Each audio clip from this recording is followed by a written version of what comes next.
Y'all, this is Walt Wilkins, and this is Real Life and Real Music.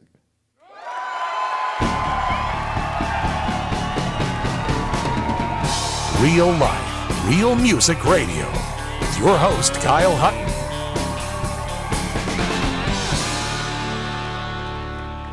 But don't you think that would be weird? And I know I've got friends here. Don't you think that'd be weird if Kyle was like, and now, and then I walked on? That would just be weird.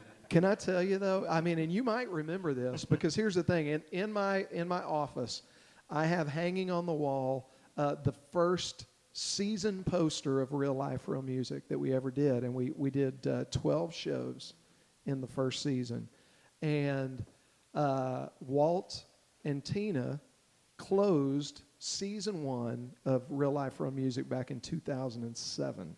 And that was actually the first time I ever had the opportunity to sit down and really meet you and talk to you.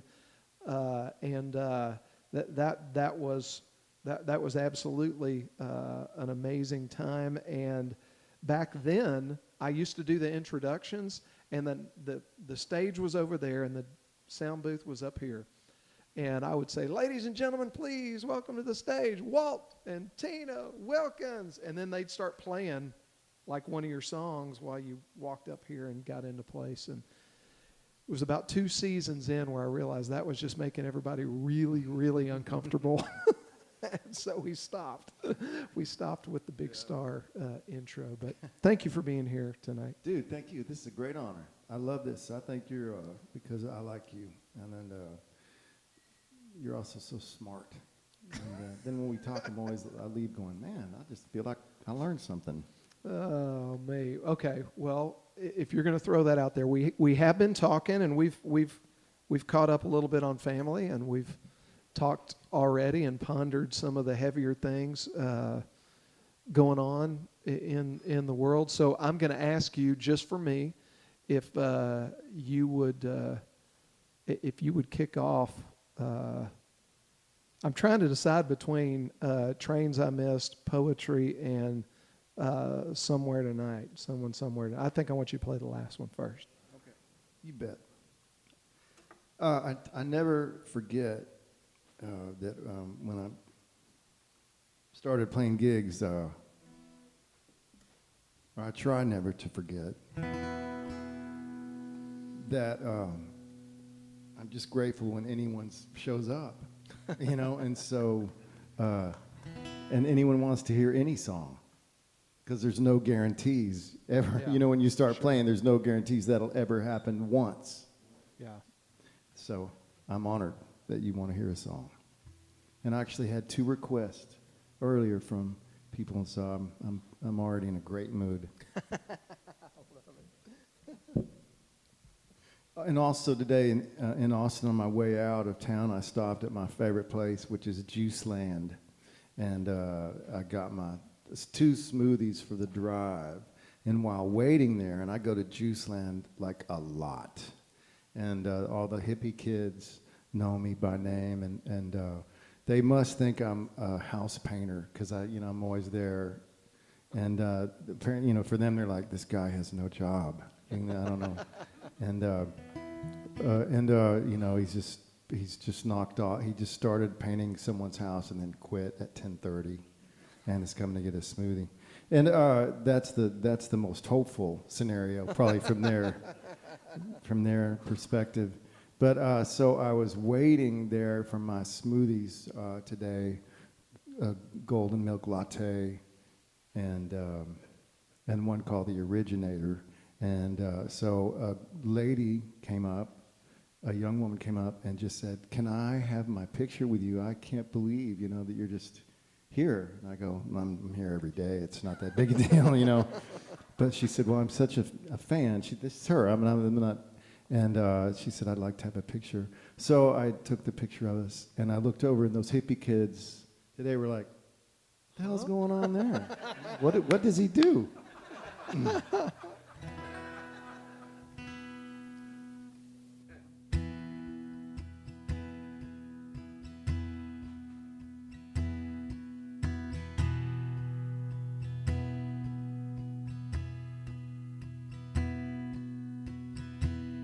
Someone somewhere tonight is taking their first steps, letting go of the hands that have held them, and trusting themselves.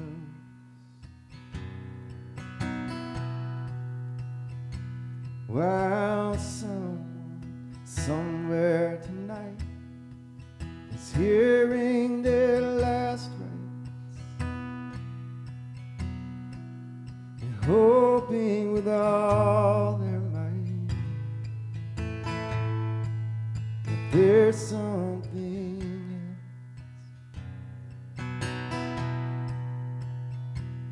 Well, baby, lie down here beside me, and let's lie real still,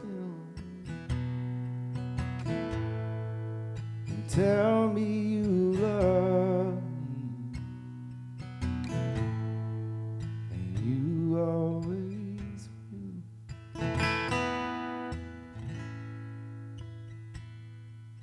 Someone somewhere tonight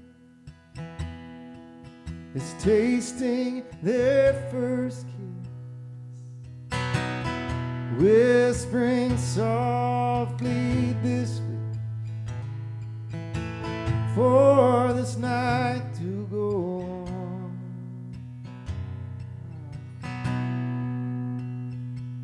While someone somewhere is holding on to a bottle, pouring one more and praying that God will get them through till the dawn.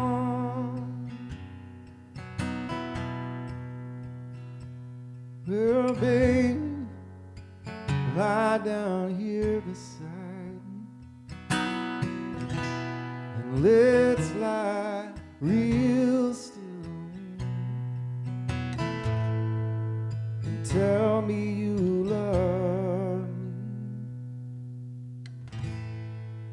and you always will.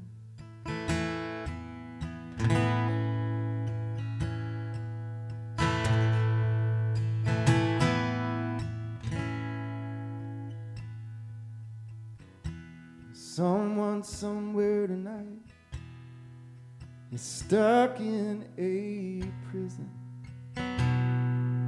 They're breathing, but they're just barely living behind walls of their own.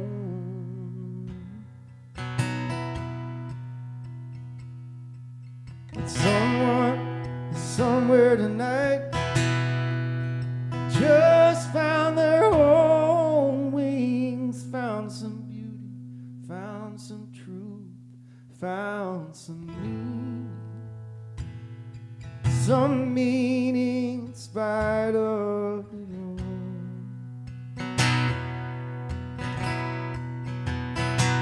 Well, baby, lie down here beside me, and let's lie real still, and tell me you love me, and you always will. You always will.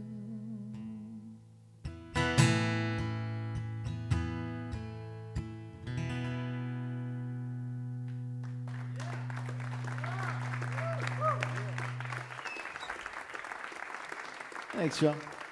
Thanks, Kyle. Man, I love that song. That song's been recorded more than once. How many different people have cut that song? I probably don't know, but I think I've found 12 or 13 recordings by it. The first recording was Kenny Rogers. Yeah. And then a friend of mine named Ray Stevens, who happens to be a great songwriter up in Nashville. And Pam Tillis, who I love Pam Tillis. Yeah. I had a big crush on Pat Tibbs when I got to Nashville, so that was a cool deal. And then as far as bigger artists, Kelly Pickler Yep. did it, but then Bill Small did a beautiful version of it once, and then some other people had, yeah. Just recently, I went on to iTunes and I thought, well, you can search for songs, so I just searched a couple of my songs, and I was really pleasantly surprised by, some of the recordings. It's cool. That is cool. And I read, and listen, you've always been fairly tight-lipped about cuts. I mean, we've done this show a couple times, and I know a few of the people that have cut your songs. But I read somewhere recently that you've had over 100 cuts. Yeah. I'd say that. Pretty, yeah. Do you want to elaborate on that, or are we No, just I mean, leaving it right I'd say there? it's at least 100, yeah. And that's a great feeling. It's a great feeling. What song, if you had to pick one where you thought, okay, like the way that person covered that song is my favorite. Do you have one that immediately comes to mind? Yeah. Trains I Missed was recorded by a bluegrass band called Balsam Range 6 years ago. And I remember when I heard that, we have a mutual friend, that band, and he sent me the recording. I didn't even know they recorded it. He just said, hey, here's this friend of mine's band. They recorded it. I was like, yeah, okay, cool. I'll listen to it, I guess, when I can. Yeah. And so, all right. So I put it on, and it was a transcendental experience. I mean, I listened to it once, and I got Tina and said, you got to hear this. Yeah. And she just cried. Mm. It's a beautiful version. Okay, so And that song changed their lives. They immediately became, that year they won the IBMA, that was the song of the year for them, and they were next year they're the entertainer of the year. I mean, that really put them on the map. Yeah.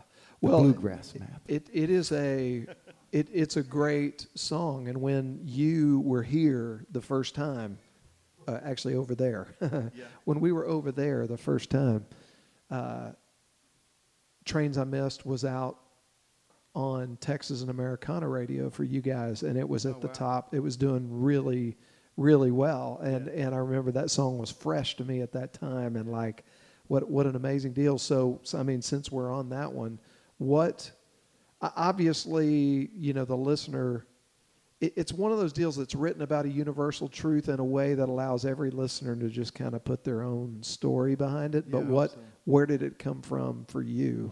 That song came from, it has a real specific story, but that's how, a whole great strain of great songs are to me, Yeah. Not just my own. I mean, songs that have moved me. Like someone writes something very specific about their life, and it's the perfect mix, in some cases, of craft and emotion. Not saying this song. I wouldn't say that I have any songs. Well, I would say this song. But anyway, what happened was I wrote for Curb Publishing in Nashville for 7 years, and I moved home after 5 from Nashville back to Austin. I moved Tina and Luke back to Austin.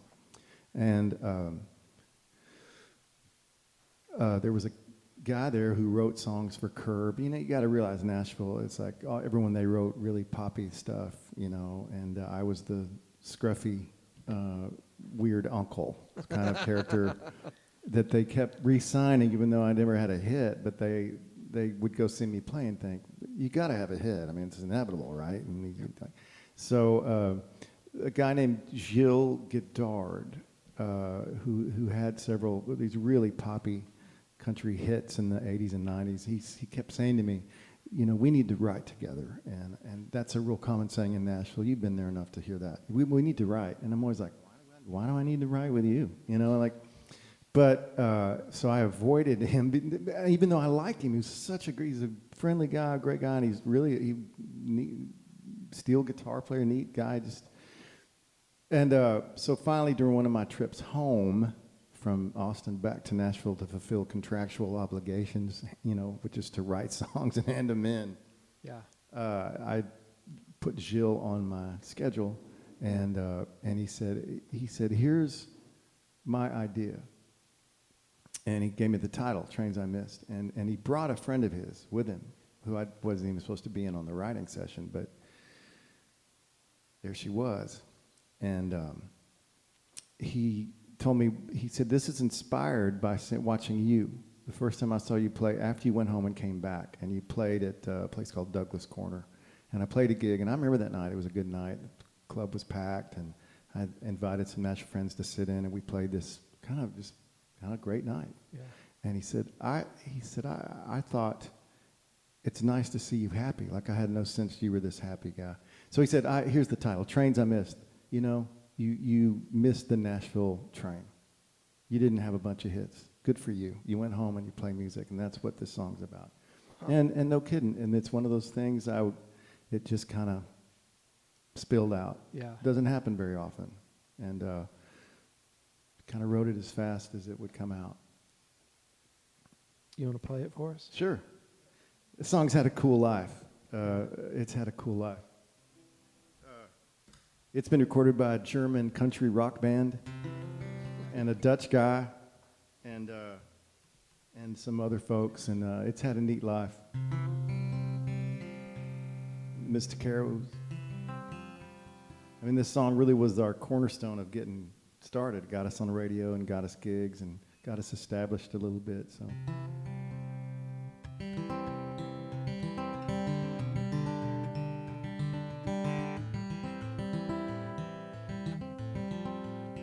Now I hear that, like at bluegrass festivals where they all pick all night around the campfire, you know, a lot of people play this song because it's, you know, in the contemporary bluegrass world. Here's to the trains I missed, loves I lost, bridges I burned, rivers I never crossed. Here's to the call I didn't hear, signs I didn't heed, roads I couldn't take, and the maps I just would not read. It's a big old world, but I found my way, and the hell and the hurt led me straight to it. Here's to the trains I missed. I've been a clown, I've been a fool, and I pushed on every chance. I crossed 1,000 lines trying to crawl out of God's hands. But there were stones I didn't throw, hearts I did not break. Hope I held on to my silver, shining, fragile thread of faith. It's a big old world, but I found my way, and the hell and the hurt led me straight to this. Here's to the trains I missed.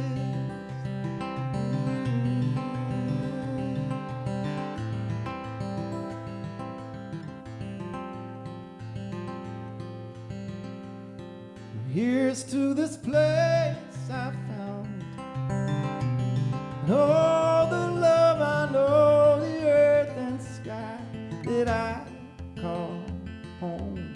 And here's to the things that I need, bigger than me in the moments I find myself right where I want to be. It's a big old world, but I found my way, and the hell and the hurt led me straight to this. Here's to the trains I'm in.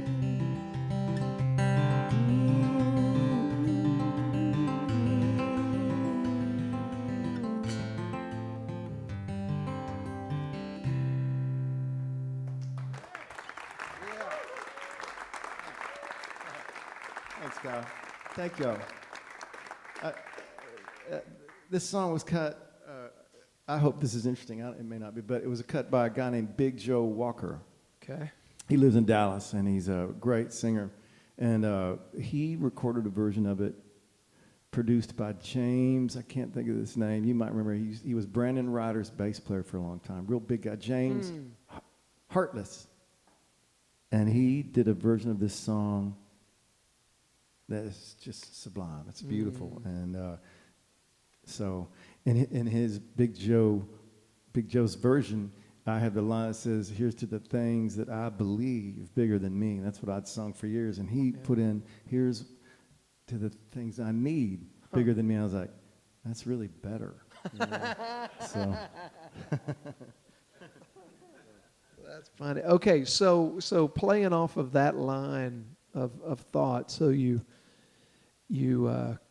come back from Nashville 5 years into your 7-year run at Curb, and so you're back here writing and going back and forth.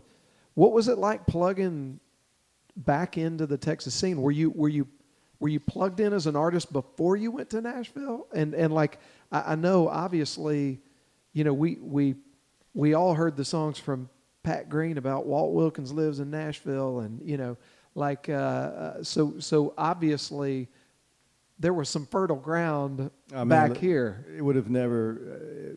Pat made it all so much easier. I mean, I would have moved anyway, but having that, when I went to Nashville, I just played in Austin. Okay. You know, that's it. I hadn't played all over the state, I don't think.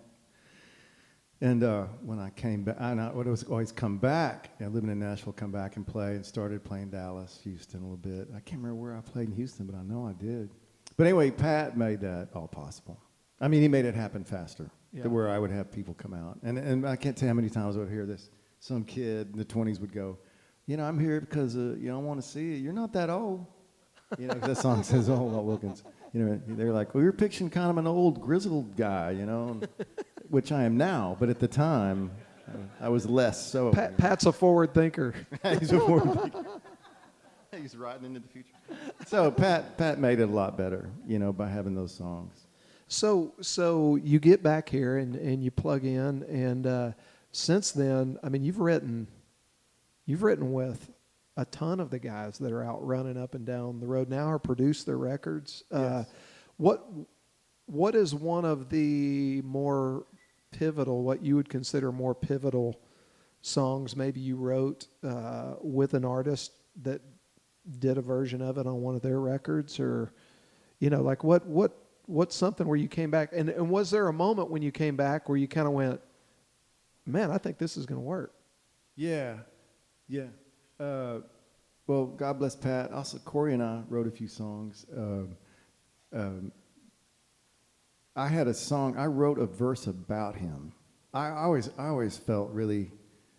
I just loved Corey. When I met back in those days in the early '90s, and he was, you know, the Prince kind of, and I just liked him.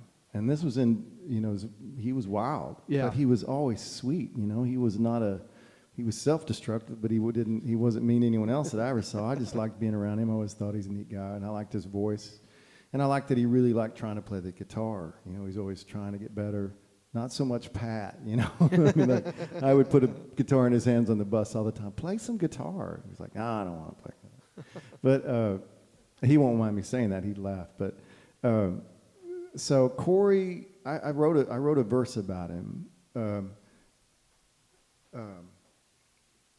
A song called, I can't remember the title. It was the first song on his record produced by Keith Gaddis. Hearts on Fire, maybe? Okay. Hearts. That's not the title. But I took it to and this is when Corey was wild. And one night, he was playing the show in Austin. I went down to see him, and it was the fundraiser, and it was everybody's there. Jack's there, Pat, and I was getting to know all those guys. And Corey was just like, he was, as in Nashville they say, roaring. He was roaring. Yeah. And backstage, I grabbed him. I just hugged him. I said, "Man, I love you." I said, "Man, you need to slow it down, brother. You need to take care."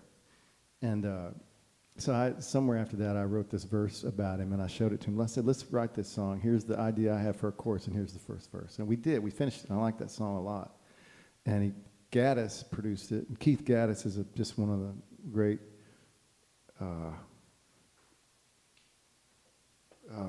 word.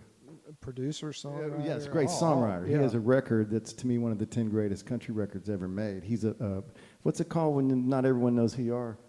It's like me. You're Kyle? Cult. No.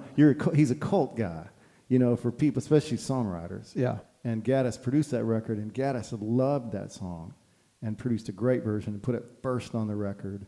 And Gaddis is like, man, you're good. Let's write some songs, which we did. And when Gaddis liked that song, and that song came out on Corey's record, I thought, man, this is going to work. I'm glad I'm home. I ain't worried about a thing much anymore. I mean, we're going to eat. Yeah. And everything else is gravy, but we're going to eat, Yeah. and I'm going to have fun, and I'm going to play. Yeah. So, Well, pick a song from that kind of that time period that maybe is still on the set list that you pull out every once in a while. okay, I'll tell you the story. I'll play a song that some of y'all might. It's a song Pat recorded. No, I'll tell you what I'll do. I'll play the song. So one night when I was living in Nashville, and Luke was a baby, and Pat came in town to play at the Exit Inn, and I'd go see him and hang out with him, and he was on the bus, which was all very kind of exotic to me. Even at my age, I was nearly 40, but being on a bus is fun, And so Pat, when we were in this habit, and he'd come to Nashville every 3 or 4 months. I'd go to Texas. We'd get together and play each other our new songs. And some of those meetings went well for me because he'd record a song. He came in Nashville, and the bus was parked next to the hotel where he was staying. Well, they stayed in the hotel parking lot, and then the strip club on the other side. And so Pat and I had the bus to ourselves, is what I'm saying. And and we started late, started at 2 or 3 in the morning, and playing each other's songs. And I had this song, and I was like, I knew Pat was going to record this song. He's going to love this song. And I'd just written it with Jamie Richards. And so I played him this song, and afterwards he's like, oh, yeah, that's pretty cool. I was like, damn it. And so then he played a song, and then the sun, it was getting light outside. And I said, well, I'll play you one more. Here's another one. And then I played him a song that he did record. That was a Friday morning early, and he recorded it Monday in Austin. So that was cool. That song's called "We've All Got Our Reasons." He liked that one. But here's the one that I thought he would like. But I just found out this week that this is Jamie Richards' single on whatever this chart's called these days in Texas. Cool. I don't even know what that's called anymore. But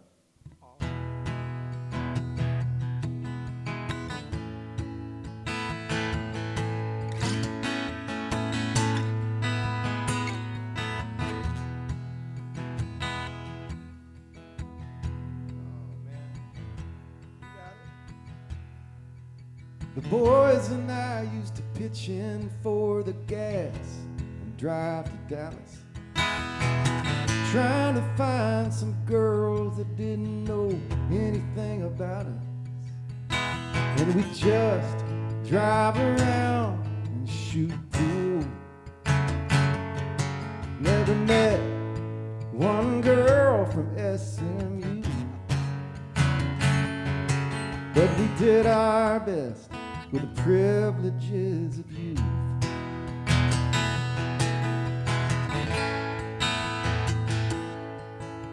I found a girl from Kansas one night on Padre Island. 2 days later, I was sure I could never live without her. She cried in my arms when our time was through. Cried in my arms, and then I knew we were gambling with the privileges of youth. Rolling down the highway, miles before we saw the simple truth. And those bright sunlight days were not forever, we never knew. Those were the privileges of you.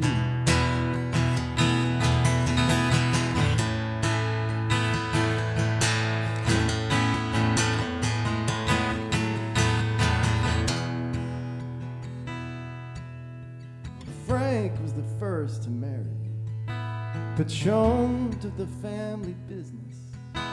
Pretty soon we all had to worry about more than our own existence. It slipped through our hands a little soon, just the way it was made to do. 'Cause with time you lose the privileges of youth. Rolling down the highway, miles before we saw the simple truth that those bright sunlight days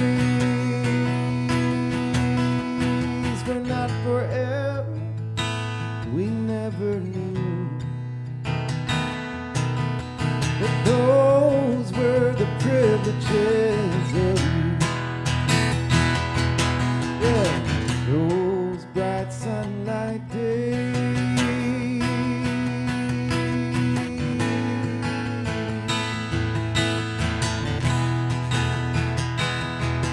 Just rolling down the highway.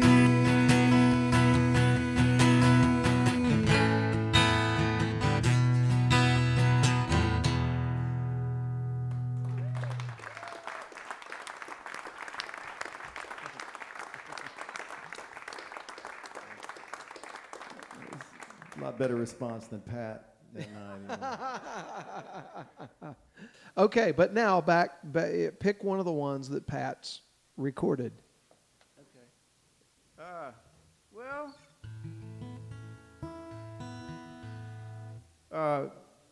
it was August when I wrote my first song and thought, oh, all right, here's a song. And it was August in Louisville, Kentucky, and I wrote these 2 verses and a chorus down, and my girlfriend at the time in Louisville, she was like, wow, play that again, and she wrote the lyrics down, and she said, this is great, because we were trying to write songs, and I wasn't really going to any classes. In Louisville at the seminary, I was mainly hanging out at a bar called Patrick's, and I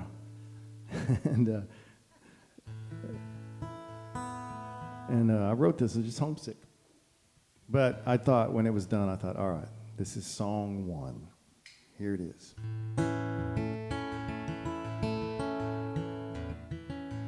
I sing songs about Texas, and I sing them often as if she was some old lover I used to know.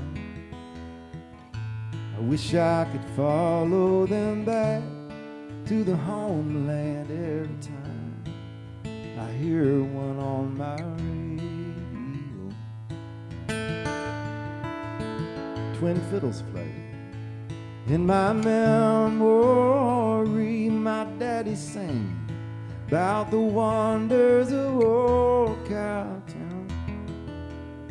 Silver-haired man, he's still here under skies kind and fair. He knows there's a song in every town. Sing me another song about those dusty plains, honky-tonk angels and their lonely beehive pain. I wish I was stowed away on a fast moving train going home. Songs about Texas, they have kept me company when I was a long way from home.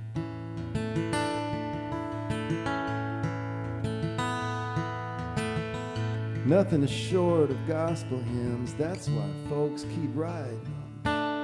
When I die, I want to go there too.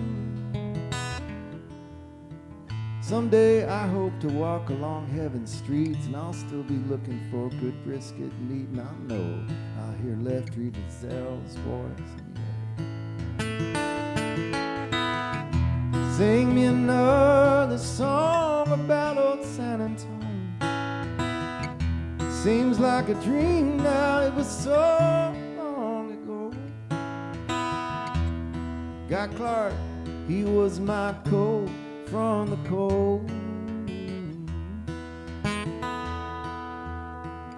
Songs about Texas, they kept me honest when I thought I had no home.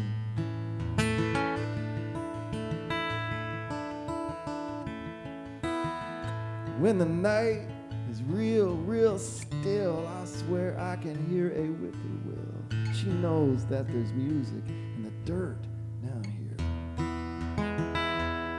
And hill country rain, it's a cleansing thing, and all I have to do is sing, and I'm sitting in the Llano River with nothing to do. Sing me another song about those dusty plains, honky-tonk angels and their lonely beehive pain. I wish I was stowed away on a fast-moving train going home. Songs about Texas, they kept me company when I was a long way from home. When I was a long way from home.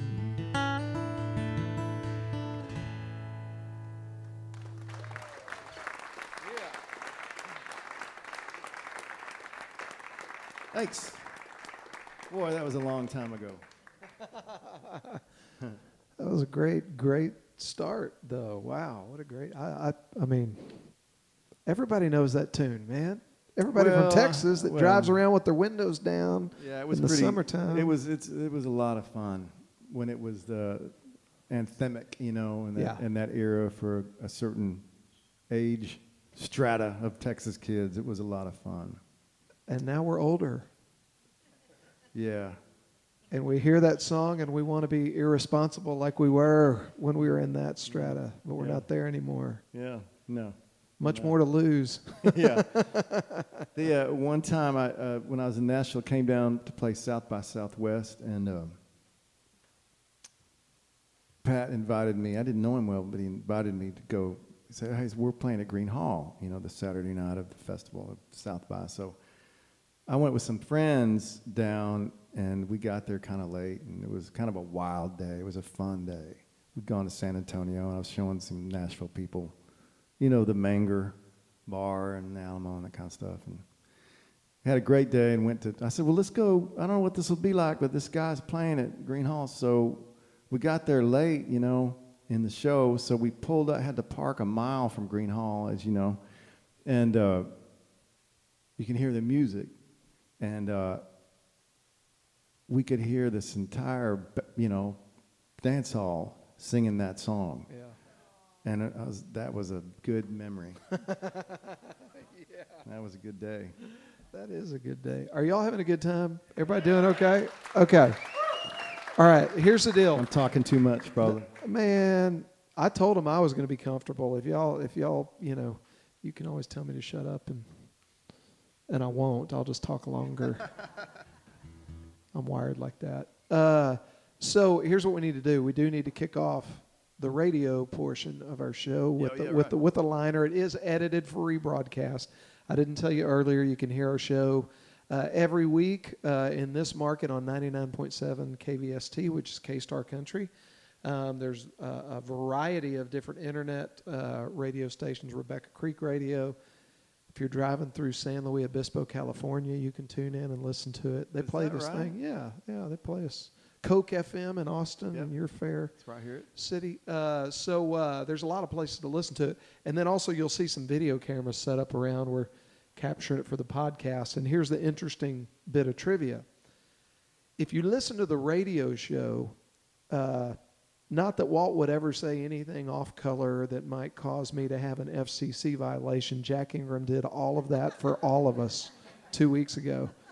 That one will take a long time to edit. This one, not so much. But edited for rebroadcast on radio, but on the podcast, if you want to count the number of Jack Ingram F-bombs, you can go watch the podcast, and actually we won't cut it. So same thing here. Yeah, it'll be fun. Let's see. So we need to do the liner. So I saved all my F words for a house concert the other night. Perfect. I got worked up about something. I don't remember what. Did you? I'm trying to keep you low key tonight. Keep our editors at bay. So if you'll give me a liner, this is Walt Wilkins and this is Real Life, Real Music, and then I need y'all to just go nuts until I stop you. All right? Y'all, this is Walt Wilkins, and this is Real Life and Real Music.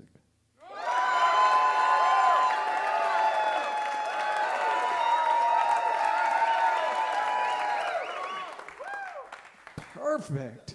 Where have y'all been all night? Wow. That's awesome. Can I play a song we wrote? Yeah, please. I love this song. Did so- Jack say, this is Jack effing Ingram, and you are effing listening to real effing music. Close. Watch the podcast. All right. He's in a state, isn't he? He is, man. But, man, what a great... It really was a nice show. I love him so much, I do can't too. stand it. I do, too. He's one of my favorites. You know, it was songs, you know...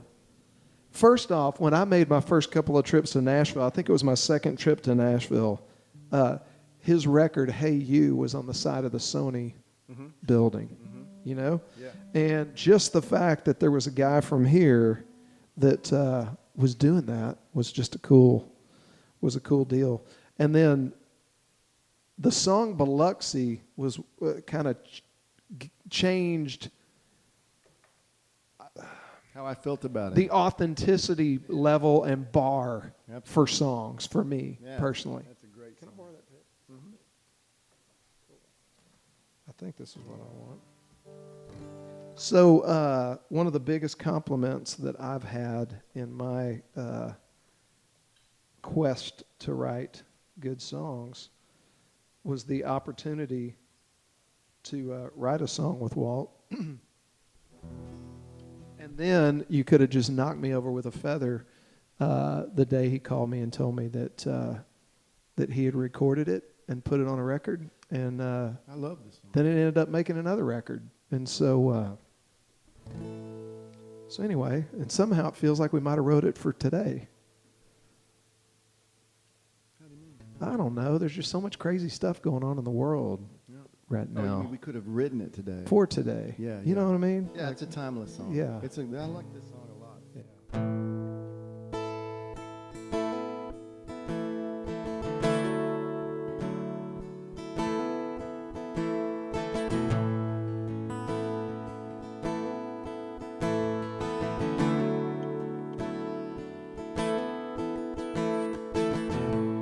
The lakes were full and shiny. The rivers ran with silver linings. The hills were green as Ireland. The fields had grass as high as our hopes for a golden harvest. We'd weathered through the hardest season we ever faced. God surely bless this place. Did always be more rain? Well, that's what I dreamed last night.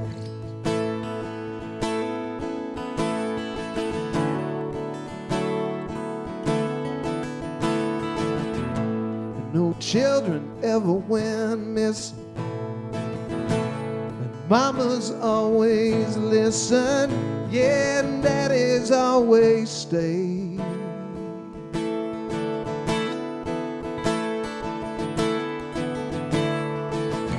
Every girl a princess, and every boy a witness to the way this all could be.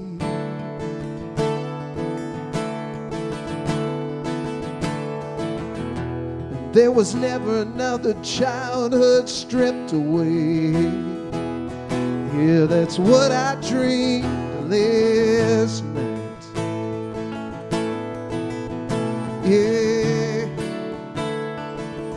what I dreamed last night.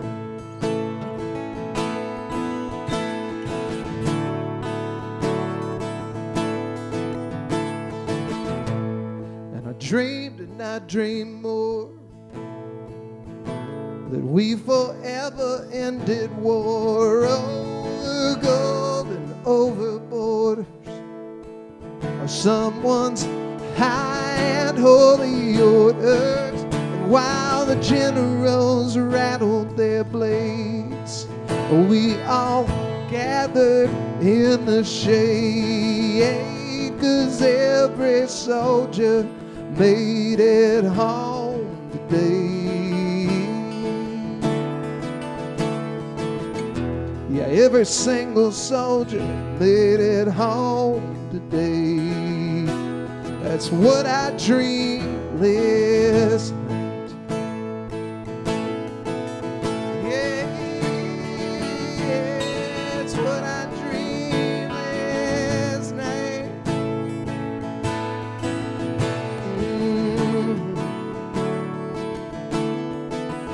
Yeah, that's what I dreamed, what I dreamed, what I dreamed, what I dreamed,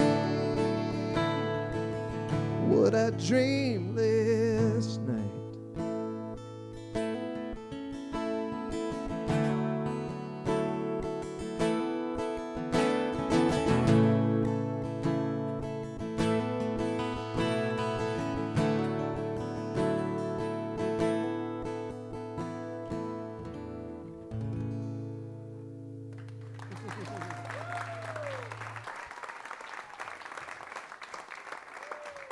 Thank you very much. I love that song. You know what? I really, really love that song too.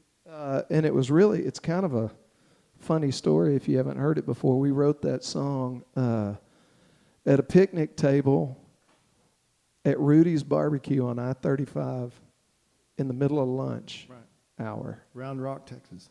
It was in Round Rock, Texas. That's right. And you know, who'd have thought you could get such a good song right in the middle of lunch hour with everybody walking by looking at you like, what the hell are y'all doing? We started in the morning and didn't really anticipate how crowded Rudy's would get by 11:30, you know. We did get several people in ties that had very jealous looks on their face as they were heading back to their cubicle, and we were there writing. So We did. we won that day. We won.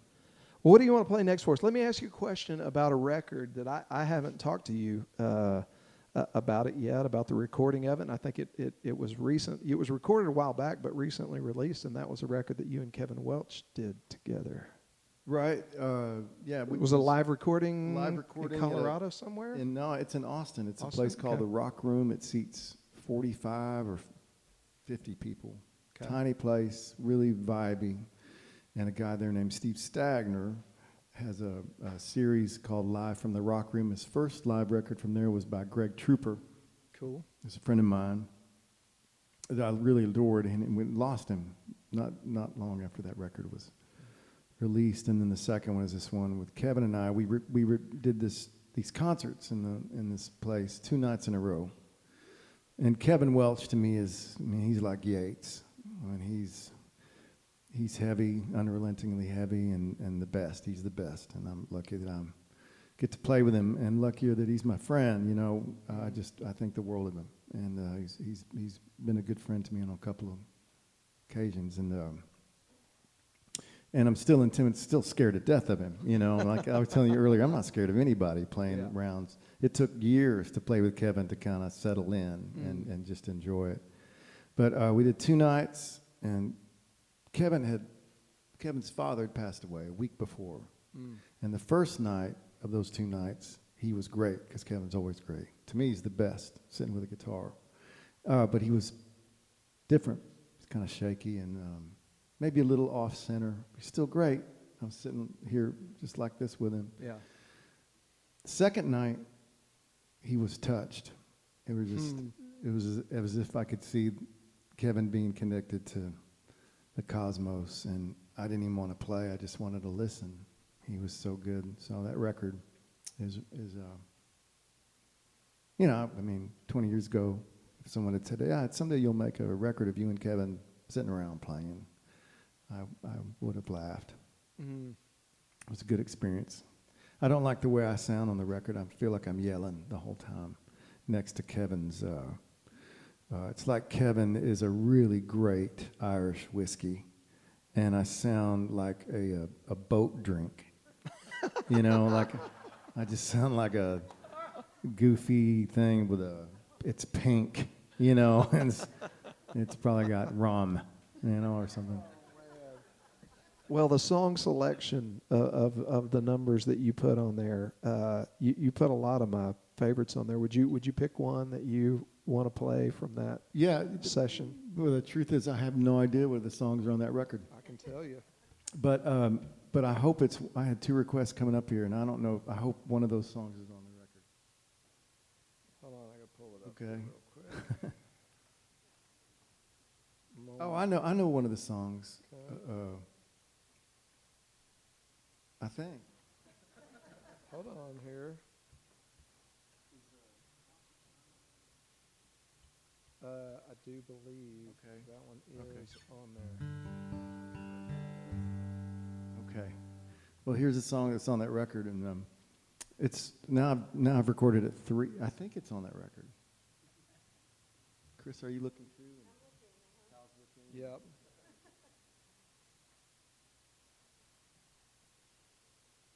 Who's going to get it first? Edited for rebroadcast. If you want to see this, watch the podcast. If you don't want to see this is pretty exciting video. So let's see. Hold on. I think I got it. Hello, Billy. I got it right here. I do Crow's Days, Someone Somewhere, Between Midnight and Day, I Chose This Road, A Farm to Market Romance, The Angel Share. Okay. All right. Well, I'll tell you, I like those songs. I like all those. So I'll do this one. This is one of my... You know, I wrote poetry and Someone Somewhere Tonight with my friend Davis Rains, and this is another song he and I wrote. It was my last trip back to Nashville to write with people, and we sat on a porch right on Music Row, which is 16th Avenue South in Nashville. It's all changed now. It's not that system was in place for years, and that location was in place for 40 something years. It was just all the country music in the world was made in these 10 square blocks, and it's all gone. And I say good riddance. You know, it didn't make any sense where you have this whole genre of music on the radio from one tiny little neighborhood. And my personal thesis is that Tulsa should have always been the home of country music. There you go. But you know, Nashville was because some insurance executive had the idea to sell insurance to hillbillies on the radio by having the Grand Ole Opry. And, you know, as cool as it may or may not be, you know, it is. In some ways, it is amazing. Yeah. You know, it started pretty cynically. And then Nashville became the home of country music.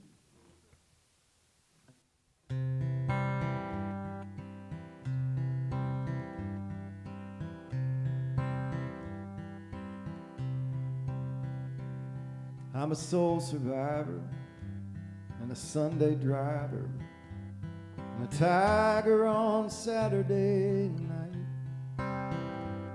And I'm not done roaring yet, and I've got regret, but I keep it out of sight. It's not like I'm old, but I've seen some road and no one can take that away. I look back on the miles sometimes between midnight and day. I've been on the bus with Willie, and I hung out with Mickey Newberry, and I survived the music room. I met John Henry Falk, y'all. I heard Wendell Berry talk, and I'm amazed by the poets I know. And this life that I live is mostly a gift from these songs I play. They've been fine companions between midnight and day. Between midnight and day, when the colors and the noise fade away, and the voices gather between midnight and day.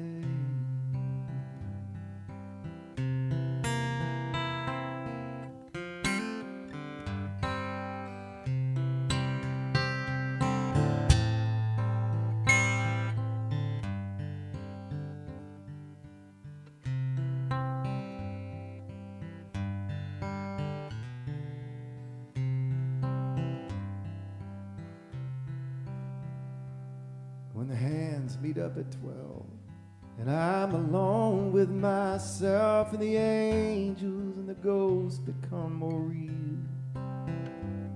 These spirits that are with me in these darkest hours, they give me the freedom to feel.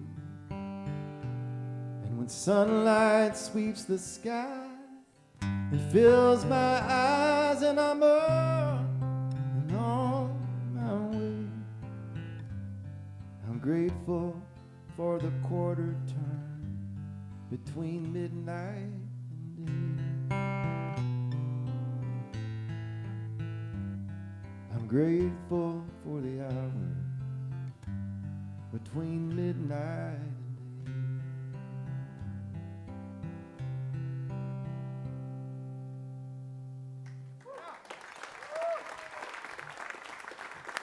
Thanks.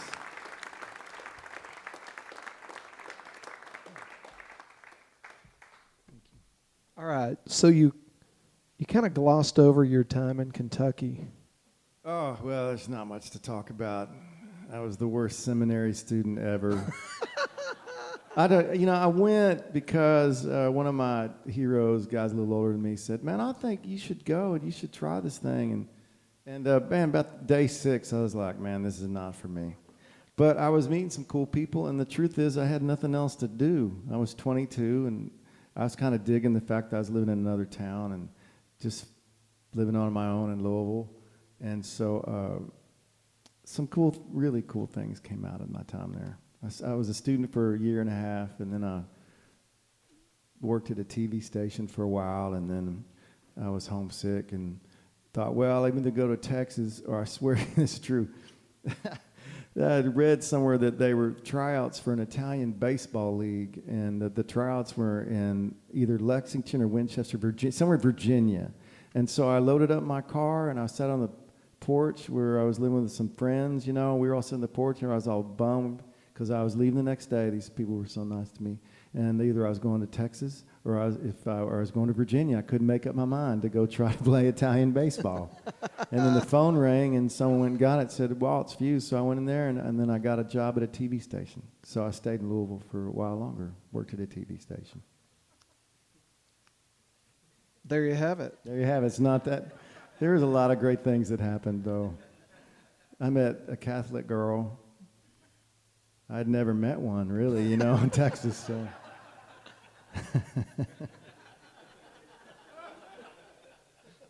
And I had a lot of fun. There was this house I lived in for almost 2 years. It was the known reprobate infidel house where seminarians had lived, and that was the house where you could always go get a glass of whiskey or something.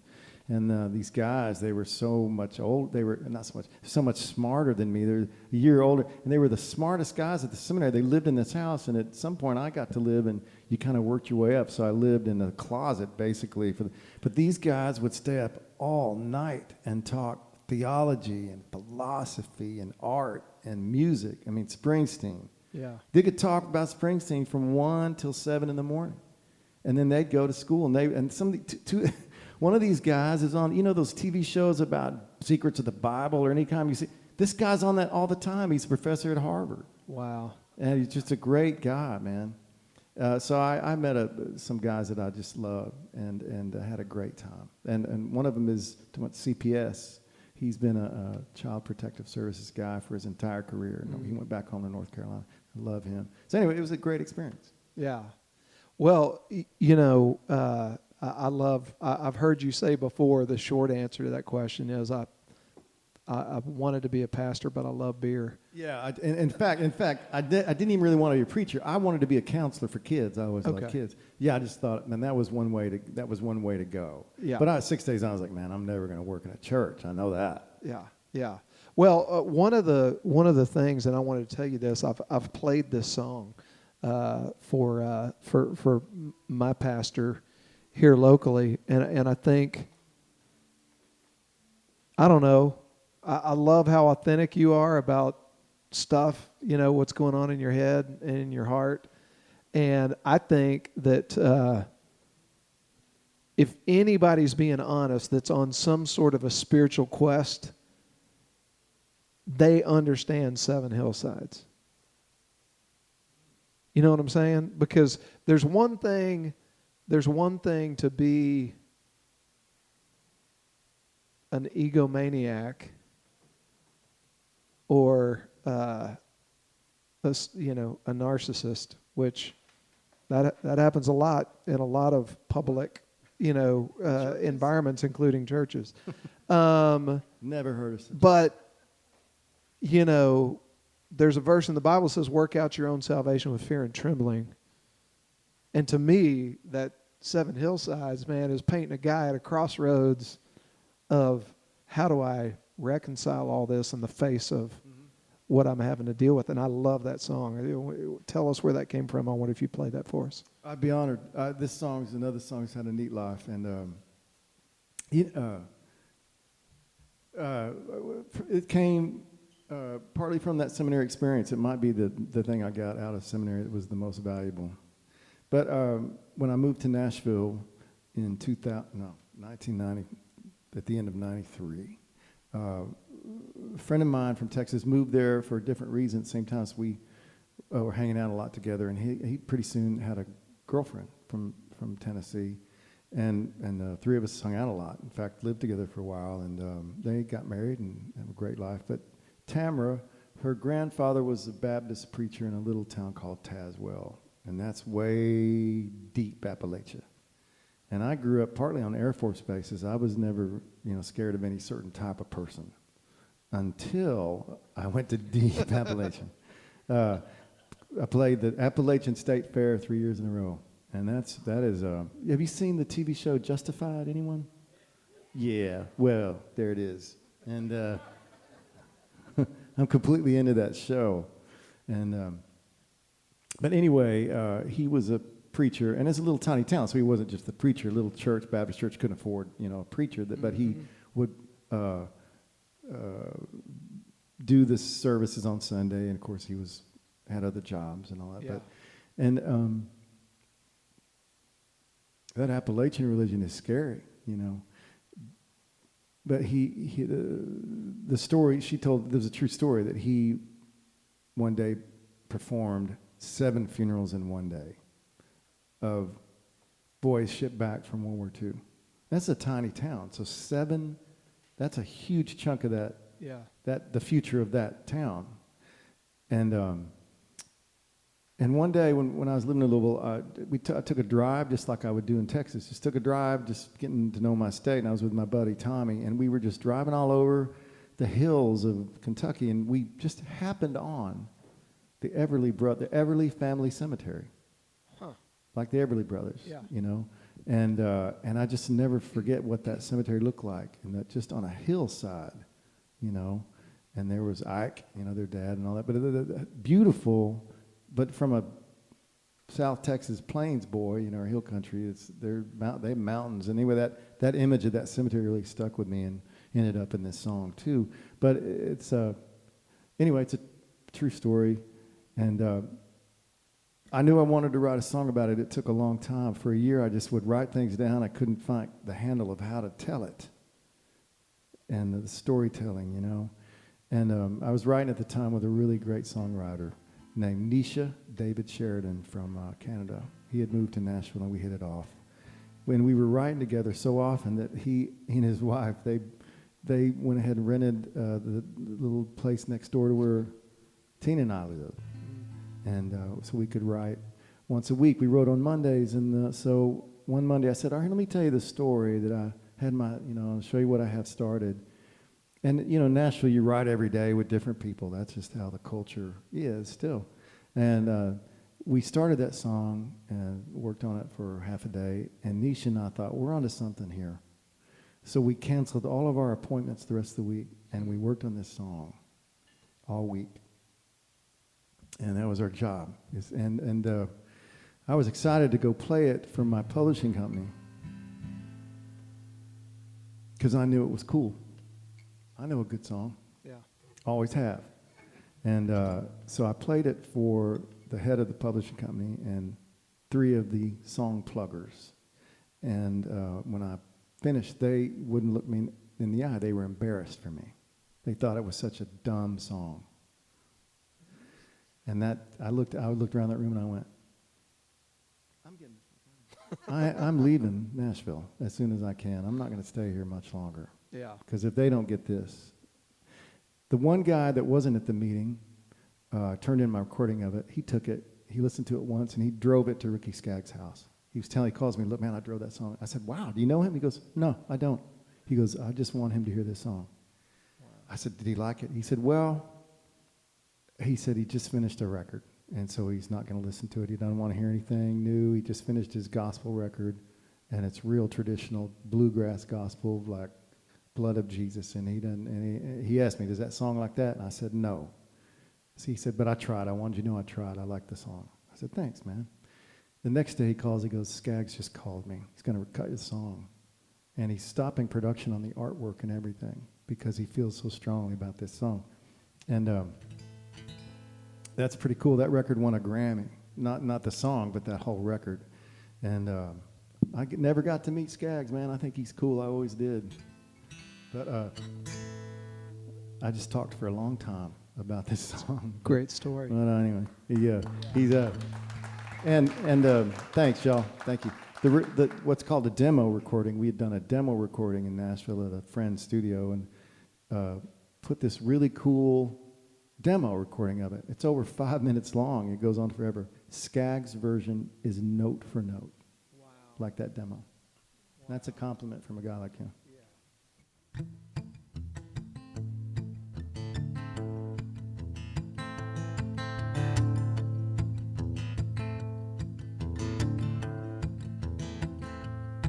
Oh, night I've wrestled Jacob's angel, prayed to Matthew, Luke, and John, struggling to find the words to face the task that comes upon the blood-red dawn.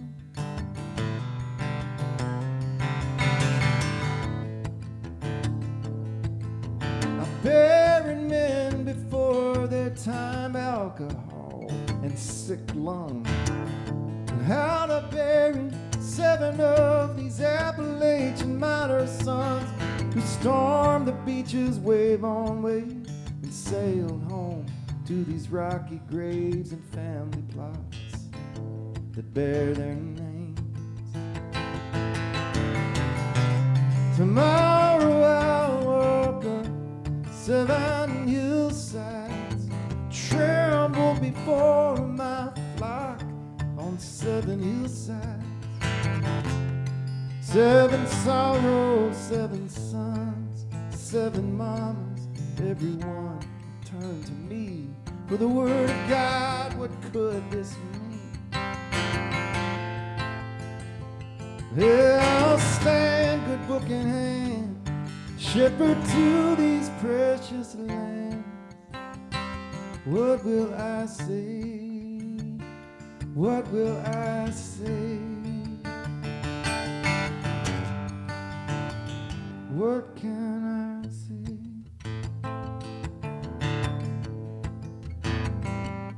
Now, to tell the truth, I never thought much about the will of God before. When called to preach at 17, I was in love with fiery words and not much more.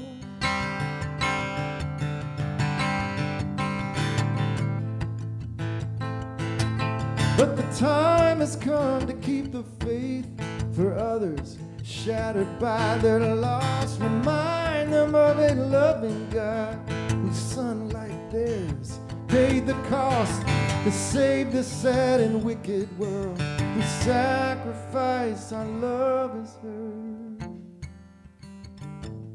And I'll pray I believe those words. When I woke up 7 hillsides, trembled before my flock on 7 hillsides. 7 sorrows, 7 sons, 7 mamas, everyone will turn to me for the word of God. What could this mean?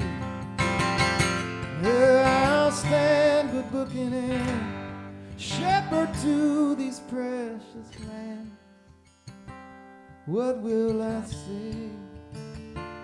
What will I say?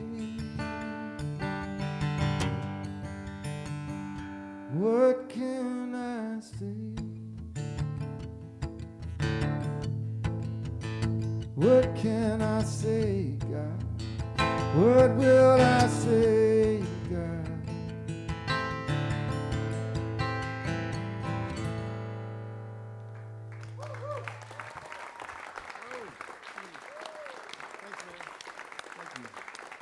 Thanks, y'all.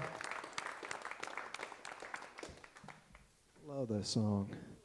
Okay, so about, gosh, I don't know how many years ago it was. We're getting old when you start a sentence like that. Yeah, it's been, I mean, it was probably 5 years ago. We went to Mexico. You remember? Gosh, was it 5 years? It probably was. It was 6. 6 years ago. Yeah. 6 years ago, Walt and I went to Mexico, and let me tell you what we did. It was really fun, and we've needed to do it again, and we just haven't done it again. But we did this deal where we did, imagine a couple's retreat, okay? So it was like a Bible study with tequila. And no, it wasn't really like a Bible study with tequila. It was more like, I don't know, having fun and tequila. No, what it was we took a bunch of people down to Mexico, and we kind of hung out, and you know, we named our program 13 years ago Real Life, Real Music, because that was part of the exploration that I was on.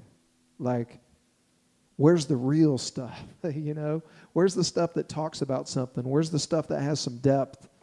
How do you plug into conversations that leave you more alive when you're done with them than sucking you dry? You know, like that's the kind of stuff I want to find and I want to be plugged into. So the thought was, let's take some musicians, let's go down to Mexico, let's hang out, but let's be intentional about talking about some of the content of the songs and how that relates to relationships. And one of the songs that we picked out just because it covers so much ground is a song called Poetry. And man, I still have to think that one of my favorite versions of that song always will be sitting underneath that palapa in Mexico with you and Tina singing that song with a small group of us and us just having the opportunity to soak that in. Thanks. Thank you for that. Tell us about that one. I wonder if you play it for us. How many of you would go to Mexico if we went again? Would y'all go down and hang out with? Okay. All right. Just checking. To me, the best part of that trip was Kyle and I played 2 or 3 of those nights together, and every night I just thought, man, Kyle just whipped my ass again. You were just so good. Are you kidding? No, I'm not kidding, and I don't lie man. about music. Okay. I can lie about other stuff, right. but I just remember coming away from that going, man, Kyle's just killing it. He had these bunch of new songs that were great, and it And I'd never been to a swim-up bar. You'd think I would, a man of my sophistication. Is that why you were there so much that week? No. But I did. I thought that I was like, I saw these on movies, you know, and then we met Brad and Andrea. Yep. That was really cool, and I stay in touch with them. I think the world Great of folks, that guy, yeah. man. They're cool people. That was a lot of fun. So yeah. So this I like this song a lot. Pat did record this, and when it was Pat was making this record, I forget which record it was on, but it was when Garth Brooks was coming out of retirement. I didn't know he'd even retired, but it was all Nashville was all a Twitter, is that what we say? Everybody was all in Nashville, got all warm and running about Garth, and everybody was trying to get Garth cuts, and Davis and I had written this song, and I knew it was cool. I knew I would play it the rest of my life, and so everybody's throwing songs at Garth, but Pat heard it and he wanted to record it, and that's not exactly true. It was his wife Corey really liked the song and wanted Pat to record it, so he did, and so he was going to record it when the publisher of my company, when I handed it in, he said, "This is perfect for Garth." I said, "I know." He said, "We got to get it over there to the studio." The studio's just a couple of blocks away, and I said, "I'll take it." He said, "All right." He goes, "Take it right to this guy." And I said, "I'll sure do it, man." And I took the CD and I walked outside and I threw it in the dumpster because my friend Pat was going to record it, and his manager at the time had said, "This is our first single." Yeah. It wasn't. No, it was bullshit. It was not his first single at all, or his second or third. It was just never. I was like, you know, I told Tina that story 5 years after the fact, and I thought she might kill me. But Tina just recorded this song on her last solo record. It's real pretty. And you would think when you hear this song, you think, oh, they wrote the whole song to the word poetry, and it's not. This kind of happened toward the end, actually. I just started writing a song about what I thought and showed Davis, and we finished it.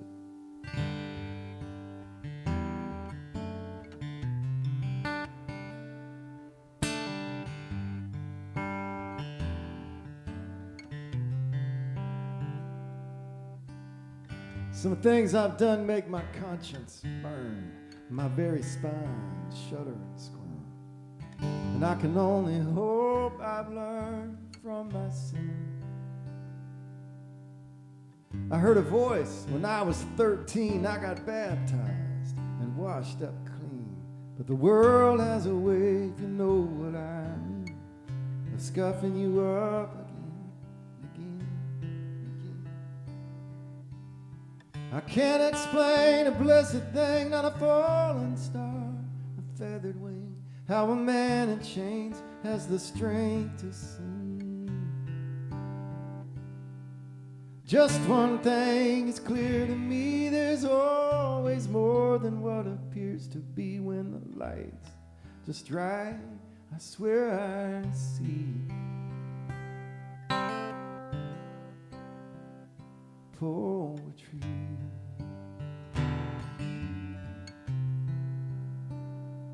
Now somebody made everything, from the soul inside out to Saturn's rings. How my baby smiles, how Aretha sang. Of course we were created. The clouds make rain and the ocean makes sand. The earth breathes fire and lava makes land. That took a mighty hand and a wild, wild imagination. I can't explain a blessed thing, not a falling star, a feathered wing, how a man in chains has the strength to sing like a bird.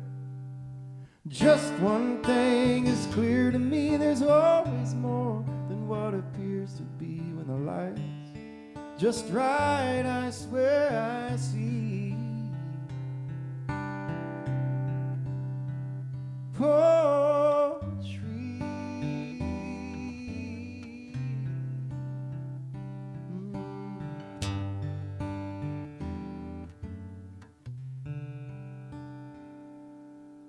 The dreams I dreamed came back 10,000-fold. Friends I have, and the woman I hold, I look down. I'm on a street of gold. After all the mud along the way. And sometimes the big beautiful mystery leans real close and on me. She whispers, you're not far from home. You're not far from home. And you're free. I can't explain a blessed thing, not a falling star, feathered wing.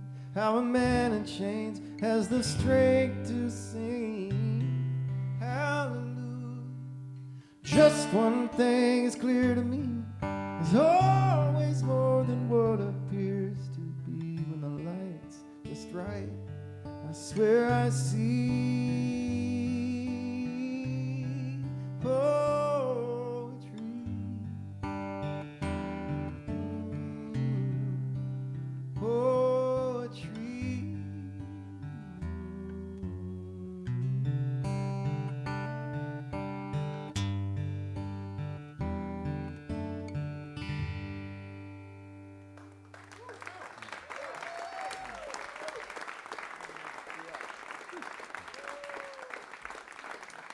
Thanks, y'all. Have y'all had a good time tonight? You know, I told you this show's been going. Walt was on the very first season that we started back in 2007. And we've been doing this for a long time, and we absolutely could not do it without you guys coming out on Wednesday nights, and we couldn't do it without the help of our corporate sponsors. And we've got few representatives from our corporate sponsor, Chicago Title, with us tonight, helping us out this season. Y'all just wave real quick. Yeah. Thank y'all. Thank y'all for helping us make nights like this possible. And, man, we got time for a couple more. And I want to ask you, you know, because you would be considered in songwriter circles like a songwriter's songwriter. I mean, and if you choose to cut a song that you didn't write, it's because it meant a lot to you. Mm-hmm. And I hope I'm going to get the title right, but Big Shiny Cars. Yeah. Is that the name of it? Did you write that one? I didn't. It was written by Davis Right. Raines. Okay. I can't do it. I don't know the second verse. All right. Because I've always sung that with the Mystiqueros. I was on the Mystiqueros first record. Yeah, that's such a great song. And I love Billy's the way always y'all do it. sung that second verse. I don't know it. Mm-hmm. All right. So what do you want to do? Let's do two more. Well, I did have two requests. Okay, So, perfect. Someone asked to hear this song, and this is one of the first kind of batch of songs that I wrote. But I worked for months on this song, and it came when I used to scout locations for movies, and I was working on this movie called Leap of Faith, and I was up in the Texas Panhandle for about 3 weeks, I think. In February, you know, when the Panhandle is just all one color, you know, sky and ground, everything is just so monochrome and windy and cold. And I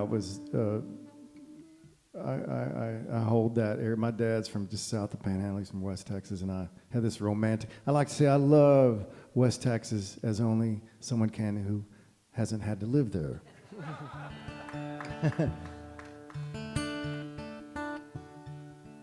But this is a true story. I worked with this guy from California, and every day we would go cover hundreds of miles and meet back at this place it was in a little town called Groom, Texas, about 30 miles east of Amarillo, right there on 40. It's the town that's kind of famous that has this like a 90-foot cross, or maybe it's 300 foot. It's a huge white cross. Some of you've seen it if you've traversed the Panhandle, the upper Panhandle. And this big white cross, you know, people are pretty religious up there. And so we would meet for pie and coffee there and compare notes about, we had a list of locations to find for this major motion picture. And we were knocking them out, you know, and he was a great guy. Bill Bowling was his name. And we would have coffee and pie and talk about our day and knock off our list. But it took a long time. And I mean, days-wise, took a long time, a lot of days to get it all done. And the lady that had this cafe it was called the Golden Spread Cafe. And West Texas, the art direction in every restaurant is just utilitarian. So like all places like that, it was the cheapest paneling you could find, and she had the only like sign of life, was she had 3 pictures on her wall, and this big wide wall. There were 3 little pictures, this 5x7s of her 2 grandchildren, granddaughters and 1 grandchild, and of course West Texas. They were the girls were in their cheerleading uniforms, and the little boy was in his football uniform. He was obviously the youngest, and in fact these girls didn't look sad at all. It's just that the Panhandle in February is sad. And it can feel sad, and sometimes it's hard to find a drink in these small towns at night, and that made me sad. And so this song started forming there, and it took I mean, probably I worked on it for months, 6 months probably.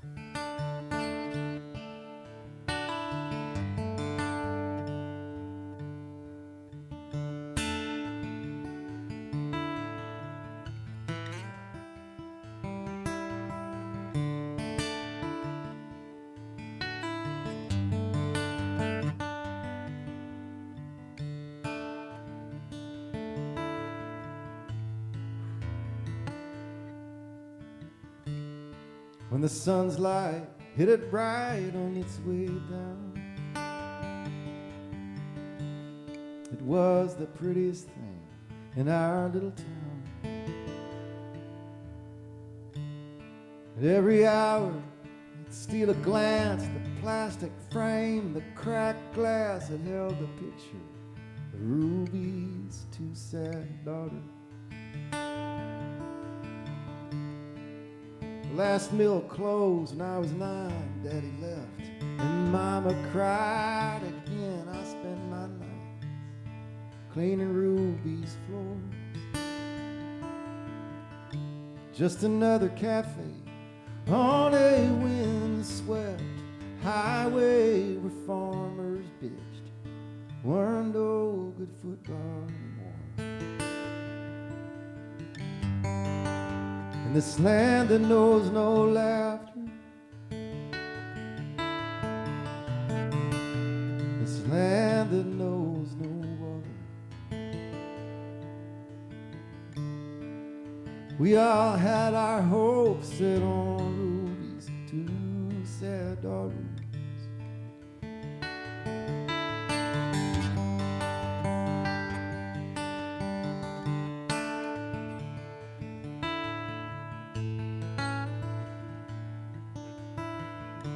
One went way out west, one went way wrong, one left at 17, the other couldn't wait that long. Neither went anywhere with me, not the games or the Dairy Queen. No, they both split with the first boys who lied sweet and looked vaguely mean. From this land that knows no laughter, this land that holds no water, we were all in love with Ruby's 2 sad daughters. Why so pretty and forlorn? Why so permanently blue? I guess ours wasn't much of a kingdom to rule.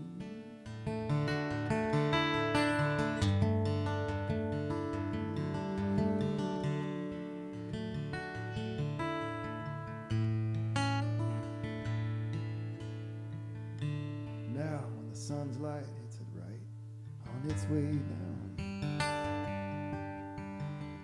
it's still the prettiest thing in our little town. And every hour I steal a glance at the plastic frame that I fix the glass that holds the picture. The rubies too sad, dark. Why did Hope leave town with rubies too sad, dark?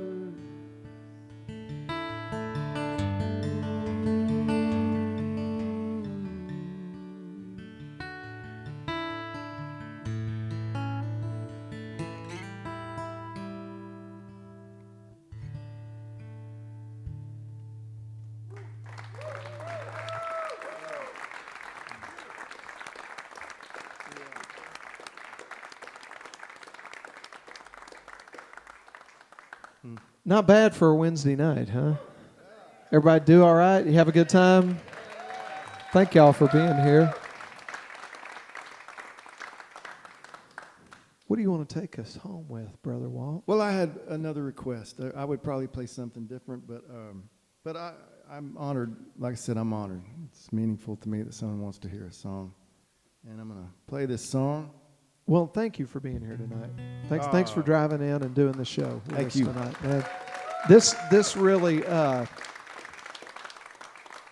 if I go back to 2007 when we started doing this, like this tonight, what just happened, this is why I keep doing it.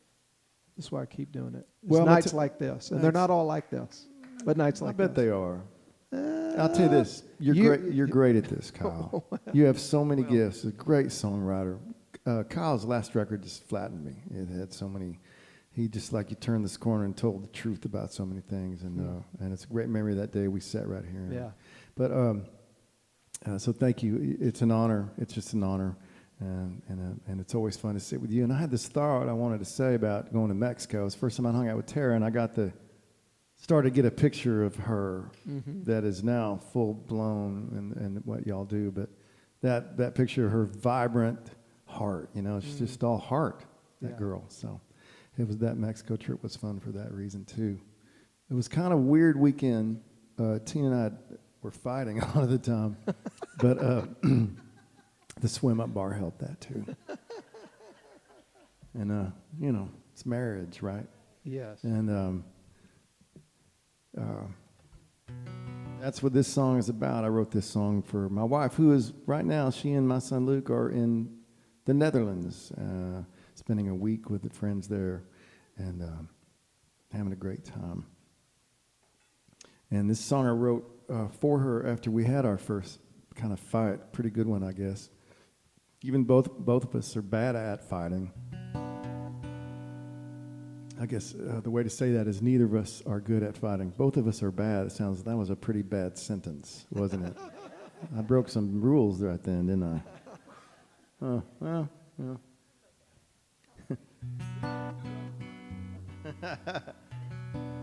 But anyway, we had this fight, and I was slow. I'm writing a song right now. Corey, I showed it to Corey years ago. I've never finished. It's called "Slow to Grow Up." It's about me and this fight, and then I kind of walked out of her house. I was like, fuck. I said, I'm fine. I know you have to. I said, I'm fine. It's not a big deal. I don't need you. And and I walked up this driveway up to the street, and I said, got there, and I looked back at her place, and the light was on, and I know she was upset. And so I was so old, so much older than I should have been to learn this lesson before, but I'd learned it that night. I walked back and I said, I said to myself, maybe I really do need her. I like her, So I knocked on her door and she opened. I said, I'm a dumbass and I'm sorry. And she said, yes, you are. And come in and let's eat dinner, So anyway, I wrote this song. It started that night.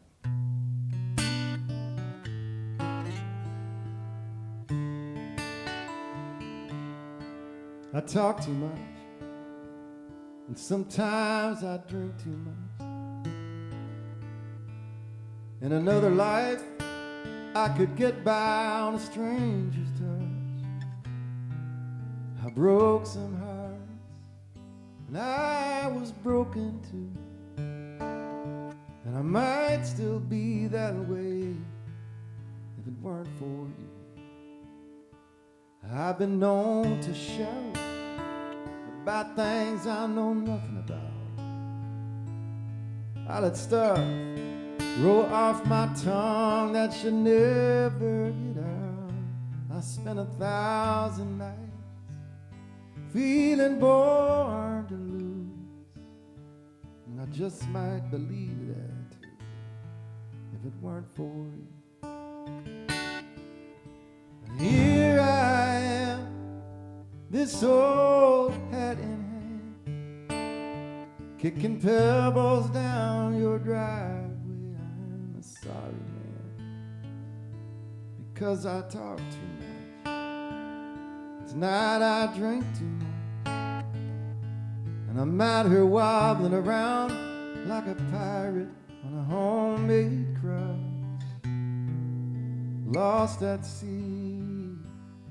Seeing what is true, that I would always be lost if it weren't for you.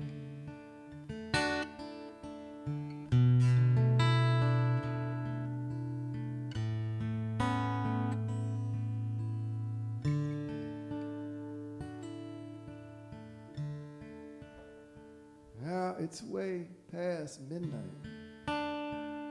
in this tired old porch light, and I'm looking for grace just one more time from your forgiving eyes that still see a man worth holding on to. But I would never be that man if it weren't for you. Here I am, the same old hat in hand, throwing pebbles up at your window, baby. I'm a sorry man, because I talk too much, and tonight I drink too much, and I'm out here wobbling around like the pirate I am on a sad homemade cross, lost at sea. Seeing what is true, that I would always be lost if it weren't for you.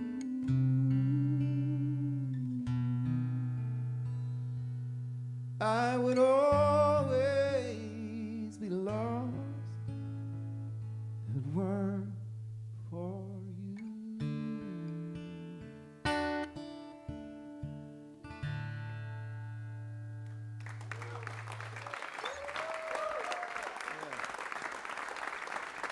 Thank y'all so much. Thank you. Ladies and gentlemen, Mr. Walt Wilkins. Oh, y'all are kind. Oh, don't do this. Thank y'all. Thank y'all. Thanks, y'all. Hope to see you soon.